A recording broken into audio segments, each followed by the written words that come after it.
জুলাইয়ের প্রশ্নে, বাংলাদেশের স্বাধীনতা সার্বভৌমত্ব রক্ষার আন্দোলনে বিশ্ববিদ্যালয় প্রশাসন কেন বর্তমান প্রধানমন্ত্রীও যদি কোনো ভুল পদক্ষেপ গ্রহণ করে তাহলে আমরা তার কোনো কথা মানতেও বাধ্য নই। কোথা থেকে ফোন আসে, কিভাবে প্রোগ্রাম বন্ধ হয়, এইগুলো আমরা জানি। আমরা শুধুমাত্র একটা কথা স্মরণ করে দিতে চাই, একজন এই দেশে বসে স্বপ্ন দেখছিল 2041 সাল পর্যন্ত সে কি করবে। 2024 সালে এসে গরম ভাতের থালা রেখে তাকে দিল্লিতে পালাইতে হয়েছে।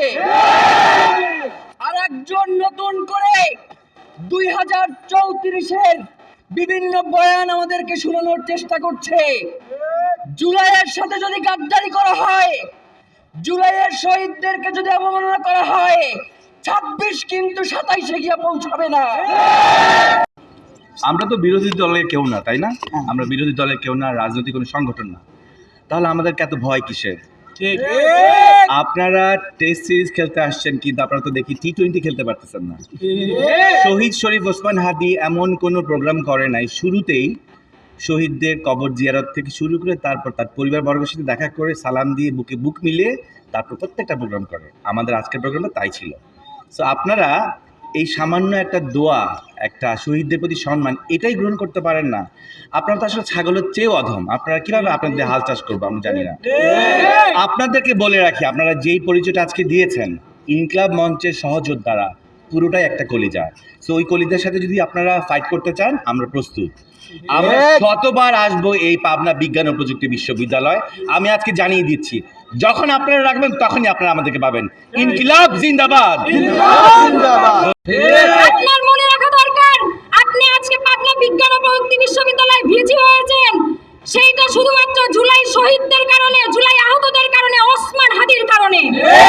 আপনাদের উচিত ছিল আজকে এই শহীদদের দোয়ার মাহফিলে আপনাদের নিজেদের থেকে উপস্থিত থেকে এই প্রোগ্রামটা সম্পন্ন করার। কিন্তু আপনারা কার উস্কানিতে, কার দালালগিরি করে এই প্রোগ্রামে আমাদের বাধা দিয়েছেন আমাদের খুব ভালো করেই জানা আছে। আমরা এখনো বলবো আপনি সাবধান হয়ে যান। আরেকটা কথা স্পষ্টভাবে বলতে চাই, জুলাই সনদের সাথে কোনো টালবাহানা চলবে না। আমাদের বুঝ দিতে আসবেন না সংবিধানে এটা নাই, সংবিধানে ওটা নাই। আরেক গণ অভ্যুত্থান সংবিধানে কোথাও লেখা ছিল না, তাও আমরা অভ্যুত্থান করেছি। আমরা এখানে দাঁড়িয়ে স্পষ্টভাবে বলতে চাই, পাবনাতে যে আওয়ামী দশরগুলো আছে এখনো ঘোরাফেরা করছে, পাবনাতে সহ জুলাই সকল জুলাই শহীদদের হত্যার বিচার এই বাংলার মাটিতে নিশ্চিত করতে হবে ইনশাআল্লাহ। আমরা একটি চমৎকার প্রোগ্রামের স্বপ্ন নিয়ে ঢাকা থেকে এখানে এসেছিলাম, কিন্তু আসার পরে শুনলাম বিশ্ববিদ্যালয় প্রশাসন আমরা ঢুকলে নাকি তারা প্রোগ্রাম করতে দেবে না। বেশি কিছু বলতে চাই না। মাননীয় ভিসি মহোদয় এবং প্রক্টর মহোদয়, এই জুলাই না হলে আপনি এই চেয়ারে থাকতে পারতেন না, এটা মনে রাখেন। কথাই বলে, মোল্লার নামে সিন্নি খাইলা, মোল্লা চিনলা না। এই জুলাই হয়েছিল বলে আপনি এই চেয়ার দখল করতে পারছেন। এই জুলাই হয়েছিল বলেই আপনি সেখানে স্বাধীনভাবে কাজ করার সুযোগ পাচ্ছেন।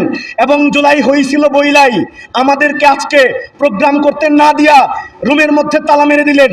যদি জুলাই না হইতো এখনো পর্যন্ত সেই ফ্যাসিবাদী হাসিনার পা চাটতে চাটতে আপনাদের জীবন যাইত। সুতরাং আজকে এইখান থেকে ব্যর্থভাবে বলে যাই, যেই পাবনা বিজ্ঞান ও প্রযুক্তি বিশ্ববিদ্যালয়ে এসে ইনকিলাব মঞ্চ বাধার সম্মুখীন হয়েছে, সেই পাবনা বিজ্ঞান ও প্রযুক্তি বিশ্ববিদ্যালয়ে ইনকিলাব মঞ্চের ঘাঁটি হবে ইনশাআল্লাহ।